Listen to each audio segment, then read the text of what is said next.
Operation black ఫారెస్ట్లో భాగంగా మరో భారీ ఎన్కౌంటర్ జరిగింది. ఈసారి ఏదైతే శాంతి చర్చలకు ఆ రోజు వైఎస్ హయాంలో పిలుపునిచ్చారో శాంతి చర్చలకు హాజరైనటువంటి సందర్భంలో ఎవరైతే ఉన్నారో ప్రముఖంగా ఆర్కే కావచ్చు, గణేష్ కావచ్చు, సుధాకర్ కావచ్చు. సుధాకర్ కూడా మొన్న చనిపోయినటువంటి ఆ సందర్భం కూడా మనం చూసాం. తాజాగా ఇప్పుడు గణేష్ కూడా మృతి చెందారు. ఏదైతే శాంతి చర్చలకు పిలుపునిచ్చారో ఆ శాంతి చర్చలకు అటెండ్ అయినటువంటి మావోయిస్ట్ అగ్రనేత సీసీ మెంబర్గా ఉన్నటువంటి ఆయన మరొక వైపు ఏఓబి స్పెషల్ జోనల్ కమిటీ మెంబర్గా కూడా ఉన్నారు గణేష్. ఆ గణేష్తో పాటు మరో ముగ్గురు కీలక అగ్రనేతలు కూడా, వాళ్ళ పేర్లు కూడా మీకు చెప్పే ప్రయత్నం కూడా చేస్తాను. ఉదయ్, సంతు, అరుణ్, ఈ ముగ్గురు కూడా చనిపోయినటువంటి సందర్భం కనిపిస్తోంది. అయితే ఈ ఎన్కౌంటర్ ఎక్కడ జరిగింది? మరీ ముఖ్యంగా ఆపరేషన్ కర్రిగుట్ల పేరుతో ఛత్తీస్గఢ్లో జరుగుతున్నటువంటి ఎన్కౌంటర్ ఇప్పుడు ఉమ్మడి ఏపీగా ఉన్నటువంటి ఇటు తెలంగాణలో కావచ్చు, ఇటు ఏపీలో కూడా కావచ్చు, ఇప్పుడు ప్రతి అణువు జల్లెడబడుతున్నటువంటి సందర్భం. ఇప్పుడు వెస్ట్ గోదావరి, మరోవైపు అల్లూరు సీతారామరాజు జిల్లాల్ని ఆనుకున్నటువంటి దండకారణ్యంలో ఈ భారీ ఎన్కౌంటర్ జరిగినట్లుగా తెలుస్తోంది. దీనికి సంబంధించినటువంటి పూర్తి డీటెయిల్స్ అయితే మీకు ఇచ్చే ప్రయత్నం చేస్తాను. ఆపరేషన్ బ్లాక్ ఫారెస్ట్లో మరో మావోయిస్ట్ అగ్రనేత నేల కొరిగాడు. కేంద్ర కమిటీ మెంబర్ గణేష్ పోలీసుల తోటాలకు చనిపోయాడు. పశ్చిమ గోదావరి జిల్లా అటవీ ప్రాంతంలో సెర్చ్ ఆపరేషన్లో ఉన్న పోలీసులకు గణేష్ తారాసపడ్డాడని, ఈ క్రమంలో ఎన్కౌంటర్ జరగ్గా గణేష్ చనిపోయాడన్నది పోలీసుల వాదనగా తెలుస్తోంది. పశ్చిమ గోదావరి జిల్లా కుంటలూరు దగ్గర జరిగిన ఈ ఎన్కౌంటర్లో గణేష్తో పాటు మరో ముగ్గురు అగ్రనేతలు ఉదయ్, సంతు, అరుణ కూడా మృతి చెందినట్లుగా తెలుస్తోంది. గతంలో ఉమ్మడి ఆంధ్రప్రదేశ్లో శాంతి చర్చల కమిటీలో కీలకంగా గణేష్ వ్యవహరించాడు. కేంద్ర కమిటీ మెంబర్గా ప్రస్తుతం మావోయిస్ట్ పార్టీలో కొనసాగుతున్నాడు గణేష్ అతని బృందం నుంచి 3 AK-47లు స్వాధీనం చేసుకున్నట్లుగా పోలీసులు చెబుతున్నారు. ఇక గాజర్ల రవి అలియాస్ ఉదయ్గా పిలువబడుతున్నాడు. గణేష్ అలియాస్ బిరుసుగా పిలువబడుతున్నాడు. ఇతని స్వస్థలం తెలంగాణ రాష్ట్రం వెలిశాల గ్రామం, చిట్యాల మండలం, భూపాలపల్లి జిల్లా. ఇతనిపై 25 లక్షల రివార్డు ఉంది. సెంట్రల్ కమిటీ మెంబర్ కూడా, ఏఓబి స్పెషల్ జోనల్ మెంబర్గా కూడా పనిచేస్తున్నాడు. ఇక రెండో వ్యక్తి వెంకట రవి లక్ష్మీ చైతన్య అలియాస్ అరుణ అలియాస్ రూపీగా పిలువబడుతోంది. ఈమెకి 40 సంవత్సరాలు, కరకవానిపాలెం, పెందుర్తి మండలం, విశాఖ జిల్లా. ఈమెపై 20 లక్షల రివార్డు ఉంది. అరుణ స్పెషల్ జోనల్ కమిటీ మెంబర్ కూడా, అలాగే ఏఓబి స్పెషల్ జోనల్ మెంబర్ కూడా. అలాగే ఆమె తమ్ముడు అజాద్ కొన్నేళ్ల క్రితం పాలసముద్రం ఎన్కౌంటర్ కాల్పుల్లో మృతి చెందాడు. అరుణకి సంబంధించిన విషయానికి వస్తే కనుక అరుణ ఫ్యామిలీ మొత్తం అంతా కూడా ఈ తూటాలకు బలైపోయినటువంటి సందర్భం. ఎందుకంటే తుపాకులు ఎక్కుపెట్టి అడవిల్లో ఉంటూ మావోయిజానికి ప్రేరేపితమయ్యి అడవిల్లో ఉన్నటువంటి సందర్భం. సో అరుణ తమ్ముడు కూడా అజాద్ కొన్నేళ్ల క్రితం పాలసముద్రం ఎన్కౌంటర్ కాల్పుల్లో మృతి చెందాడని కూడా పోలీసులు చెప్తున్నారు. అలాగే అరుణ తల్లి కూడా మావోయిస్టే, గతంలో ఎన్కౌంటర్లో కూడా మృతి చెందిందట. అలాగే మావో సీసీ మెంబర్ చలపతి ఆమె భర్తగా తెలుస్తోంది. చంద్రబాబు అలిపిరి ఘటనలో కీలక వ్యక్తి కూడా తర్వాత శ్రీకాకుళం దగ్గరలో కాల్పుల్లో మృతి చెందాడని కూడా తెలుస్తోంది. విశాఖ జిల్లా మాజీ ఎమ్మెల్యే కిలారి సర్వేశ్వరరావుతో పాటు మరో ఎమ్మెల్యే హత్యల్లో అరుణ పాల్గొన్నట్లుగా ధృవీకరించారు. సో అరుణ ఇప్పుడు ఏదైతే ఆ 2 కేసుల్లో ఉందో, మరొక వైపు చంద్రబాబు అలిపిరి ఘటనలో కూడా ఉన్నట్లుగా కూడా తెలుస్తోంది. సో అరుణ కూడా ఇప్పుడు ఈ భారీ ఎన్కౌంటర్లో జరిపినటువంటి సందర్భం.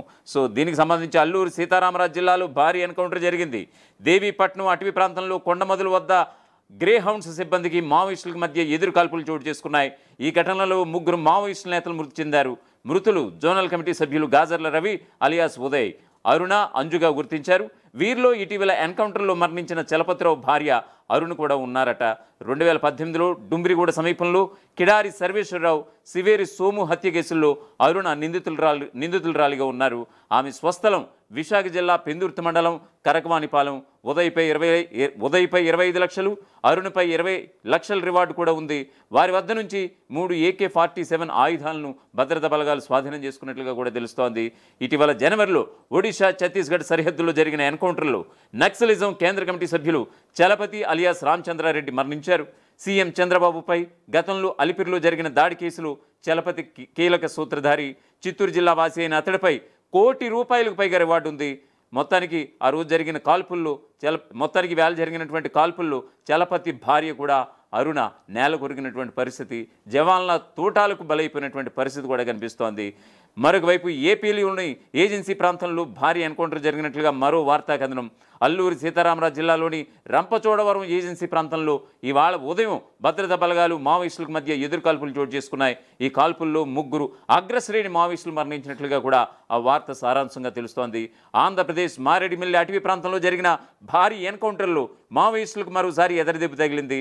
రంపచోడవరం ఏజెన్సీ పరిధిలోని దేవీపట్నం మండలం కెంచకూరు, కాకవాడి, గండి అటవీ ప్రాంతంలో మావోయిస్టులు భద్రతా బలగాలకు మధ్య పెద్ద ఎత్తున ఎదురుకాల్పులు జరిగాయి. ఈ కాల్పుల్లో 3 మావోయిస్టులు మరణించారు. వీరిలో మావోయిస్టు సెంట్రల్ కమిటీ సభ్యులు గాజర్ల రవి అలియాస్ ఉదయ్, ఇటీవల మరణించిన మావోయిస్టు అగ్రనేత చలపతి భార్య రావి వెంకట హరి చైతన్య అలియాస్ అరుణతో పాటు ఛత్తీస్గఢ్కు చెందిన అంజు కూడా ఉన్నారు. ఉదయ్ అలియాస్ రవి వరంగల్ జిల్లా విలిశాల గ్రామస్తుడు కాగా అరుణ పిందుర్తి గ్రామానికి చెందినదిగా పోలీసులు చెబుతున్నారు. ఎన్కౌంటర్ జరిగిన స్థలంలో పోలీసులు 3 AK-47 రైఫిల్స్ స్వాధీనం చేసుకున్నారు. ఈ మధ్యకాలంలో జరుగుతున్న వరుస ఎన్కౌంటర్లతో మావోయిస్ట్ పార్టీకి భారీ ఎదురు దెబ్బ తగిలింది. అగ్రశ్రేణి నేతలు చాలామంది ప్రాణాలు కోల్పోయారు. క్రమక్రమంగా అడవులపై భద్రతా బలగాలు పట్టు సాధిస్తున్నట్లుగా తెలుస్తోంది. మావోయిస్టు పార్టీ కేంద్ర కమిటీ సభ్యుల సంఖ్య క్రమంగా తగ్గిపోతూ వస్తోంది. 21 ఏళ్ల క్రితం పార్టీ ఆవిర్భావ సమయంలో 42 మంది ఉండేవారు. ఎన్కౌంటర్లు, లొంగుబాట్లు, కుంగుబాట్లతో ఆ సభ్యుల సంఖ్య కాస్త తగ్గిపోతూ వస్తోంది. ఈ ఏడాది ఎన్కౌంటర్లు 4 పైగా మావోయిస్టు అగ్రనేతలు మృతి చెందారు. మిగిలిన 16 మందిలో 11 మంది తెలుగువారి ఉండటం, వారి కోసం ఇప్పుడు ఆపరేషన్ కగార్ పేరిట సెర్చ్ ఆపరేషన్ జరుగుతుండటం, తెలుగు వాళ్ళు కూడా క్రమక్రమంగా ఈ యొక్క కేంద్ర కమిటీ మెంబర్స్గా ఉన్నటువంటి వారందరూ కూడా చనిపోతున్నటువంటి సందర్భం మనకి ప్రతిరోజు మనకి ఏదో ఒక అప్డేట్ రూపంలో తెలుస్తూనే ఉంది. మారేడుమల్లి అడవుల్లో బుధవారం తెల్లవారుజామున భారీ ఎన్కౌంటర్ జరిగింది. భద్రతా బలగాలు మావోయిస్టుల మధ్య జరిగిన కాల్పుల్లో మావోయిస్టులకు భారీ నష్టమే జరిగినటువంటి సందర్భం అయితే కనిపిస్తోంది. మావోయిస్టు సెంట్రల్ కమిటీ సభ్యుడు ఉదయ్, జోనల్ కమిటీ సభ్యురాలు అరుణ మృతి చెందారు. మరో మావోయిస్టు హతమైనట్లుగా సమాచారం. ఎన్కౌంటర్ ఘటనా స్థలం నుంచి మావోయిస్టులు మరికొంతమంది పరారైపోయినట్లుగా కూడా తెలుస్తోంది. మరికొంతమంది మావోయిస్టులు ఉన్నట్లుగా సమాచారం అందడంతో మారేడుమల్లి అడవుల్లో ప్రస్తుతం గ్రే హౌండ్స్ బలగాల కూంబింగ్ కూడా కొనసాగుతున్నట్లుగా తెలుస్తోంది. కాగా ఉదయ్, అరుణలపై రివార్డులు కూడా ఉన్నట్లుగా సమాచారం. కాగా మావోయిస్టు పార్టీ కేంద్ర కమిటీ సభ్యుల సంఖ్య క్రమక్రమంగా తగ్గిపోతూ వస్తోంది. 21 ఏళ్ల క్రితం పార్టీ ఆవిర్భావ సమయంలో 42 మంది ఉన్నటువంటి ఆ సభ్యుల సంఖ్య ఎన్కౌంటర్లు, లొంగుబాట్లతో ఆ సంఖ్య తగ్గిపోతూ వస్తోంది. ఈ ఏడాది ఎన్కౌంటర్లో 4 పైగా మృతి చెందారు. మిగిలిన 16 మందిలో 11 మంది తెలుగువారి కావడం గమనార్హం. కొత్త ప్రధాన కార్యదర్శి ఎంపికపై నిఘా వర్గాలు సైతం ఆరాధిస్తున్నాయి. 10 రోజుల క్రితం బీజాపూర్లో జరిగిన ఎన్కౌంటర్లో మరణించిన నరసింహాచలం అలియాస్ సుధాకర్తో కలిపి ఈ ఏడాది ఇప్పటి వరకు 4 మావోయిస్టు కేంద్ర కమిటీ సభ్యులు ప్రాణాలు కోల్పోయినటువంటి సందర్భం అయితే కనిపిస్తోంది. వీరిలో ఆ పార్టీ ప్రధాన కార్యదర్శి నంబాల కేశవరావు కూడా ఒకరు. 2004లో నాటి People's War Maoist committee centre కలిసి మావోయిస్ట్ పార్టీగా ఏర్పడినప్పుడు 42 మందితో కేంద్ర కమిటీ ఏర్పాటైంది. ఈ 21 ఏళ్లలో జరిగిన వివిధ ఎన్కౌంటర్లు, లొంగుబాట్లు, సహజ మరణాలతో కేంద్ర కమిటీలోని సభ్యుల సంఖ్య 16కి పడిపోయింది. 2 దశాబ్దాల ప్రస్థానంలో మావోయిస్ట్ పార్టీ మధ్య భారతంలోని కొన్ని వేల కిలోమీటర్ల పరిధిలో జనతన సర్కార్ పేరుతో సమాంతర ప్రభుత్వాన్ని నడుపుతూ వచ్చింది. అబూజ్మడ్ వంటి కంచుకోటలను ఏర్పాటు చేసుకుని నాయకులను, కేడర్ను కాపాడుకుంది. ఈ ఎన్కౌంటర్లో మావోయిస్ట్ పార్టీకి మరో ఎదురు దెబ్బ తగిలినట్లయింది. మరో సెంట్రల్ కమిటీ మెంబర్ను కూడా కోల్పోయింది. ఏపీ గ్రే హౌండ్స్ ఎన్కౌంటర్లో AOB secretary Gajarla Ravi alias Uday మృతి చెందాడు. వరంగల్ భూపాలపల్లి జిల్లాకు చెందిన గాజర్ల రవి కాంగ్రెస్ నేత, మాజీ మావోయిస్ట్ గాజర్ల అశోక్ అలియాస్ ఐతు సోదరుడే గాజర్ల రవి. కాగా భద్రతా బలగాలు ఉదయ్ మృతిపై ఆయన కుటుంబ సభ్యులకు ఇంకా సమాచారం ఇవ్వలేదని కూడా తెలుస్తోంది. కాగా ప్రస్తుతం కేంద్ర ప్రభుత్వం సాగిస్తున్న ఆపరేషన్ కగారుతో ఆ పార్టీ శ్రేణులు మొత్తం అంతా కూడా చెల్లా చెదిరైపోయినటువంటి పరిస్థితి. వరుసగా జరుగుతున్న ఎన్కౌంటర్లలో భారీ సంఖ్యలో ప్రాణాలు అయితే కోల్పోతున్నారు. మృతుల్లో కీలక నాయకులు కూడా ఉంటున్నారు. ఈ ఏడాది జనవరిలో ఛత్తీస్గఢ్, ఒడిశా సరిహద్దుల్లోని కుల్హదీప్ ఘాట్ అడవుల్లో జరిగిన ఎన్కౌంటర్లో కేంద్ర కమిటీ సభ్యుడైన రామచంద్రారెడ్డి అలియాస్ జైరాం అలియాస్ చలపతి మరణించారు. ఆ తర్వాత మే నెలలో బీజాపూర్ జిల్లా ఉసూరు సమీపంలోని లంకపల్లి అడవుల్లో జరిగిన ఎన్కౌంటర్లో మరో కేంద్ర కమిటీ సభ్యుడు పుల్లూరి ప్రసాదరావు అలియాస్ చంద్రన్న సైతం మరణించారు. అదే నెలలో నారాయణపూర్లో జరిగిన భీకర ఎన్కౌంటర్లో ఏకంగా మావోయిస్ట్ పార్టీ ప్రధాన కార్యదర్శి నంబాల కేశవరావు అలియాస్ బసవరాజ్ సైతం ప్రాణాలు కోల్పోయినటువంటి సందర్భం కూడా మనం చూసాం. మావోయిస్టు పార్టీ చరిత్రలో ఎన్కౌంటర్లో పార్టీ ప్రధాన కార్యదర్శి మరణించడం ఇదే ప్రథమం. ఆ ఎన్కౌంటర్లో కేశవరావుతో పాటు 27 మంది మావోయిస్టులు మరణించిన విషయం తెలిసిందే.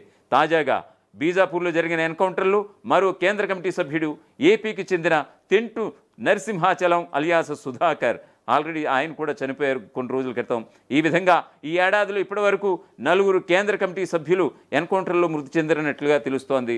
సో ఏదైతే 2004 వైఎస్ ఉమ్మడి ఏపీకి ముఖ్యమంత్రిగా ఉన్నటువంటి వైఎస్ హయాంలో శాంతి చర్చలు జరిగాయో ఆ శాంతి చర్చలకి ఆర్కే, గణేష్, సుధాకర్ ఇలాంటి మావోయిస్టుల అగ్రనేతలు కూడా హాజరైనటువంటి సందర్భం. తెంటు లక్ష్మీ నరసింహాచలం అలియాస్ సుధాకర్ సుమారుగా 10-12 రోజుల క్రితం ఆయన పోలీసుల తోటాలకు బలైపోయినటువంటి సందర్భం. సుమారుగా 70 ఏళ్ల వయసు పైబడి ఉన్నటువంటి ఆయన్ని తీసుకొచ్చి అడవుల్లోకి తీసుకొచ్చి మరి అతి కిరాతకంగా అతి కర్కశంగా చంపేశారంటూ కూడా మాజీ మావోయిస్టు వర్గాల నుంచి ప్రధానంగా వినిపిస్తోంది. ఎందుకంటే సుమారుగా 42 మంది ఎవరైతే ఉన్నారో కేంద్ర కమిటీ సభ్యులు వీరంతా కూడా ఖచ్చితంగా 60 నుంచి 70 ఏళ్ల పైబడి ఉన్నవారే వృద్ధాప్య భారంతో కొట్టుమిట్టాడుతున్నారు. సో ఈ విధంగా మావోయిజానికి నక్సలిజానికి వాళ్ళ ఉనికిని ప్రశ్నించేటువంటి సందర్భం అయితే ఇప్పుడు ఖచ్చితంగా వినిపిస్తోంది. వయోభారంతో వాళ్ళు ఎక్కడ కూడా అడవుల్లో తిరగలేనటువంటి పరిస్థితి.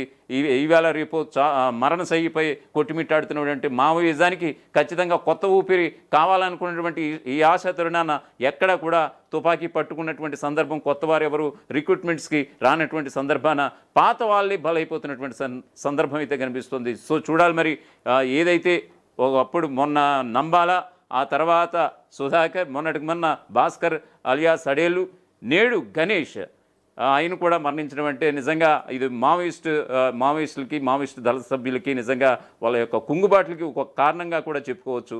సో చూద్దాం, దీనికి సంబంధించిన అప్డేట్స్ ఎప్పటికప్పుడు అందిస్తూనే ఉంటుంది తొలి వెలుగు. అసలైన తొలి వెలుగు. ఫాలో వాట్సాప్ @తొలి వెలుగు official.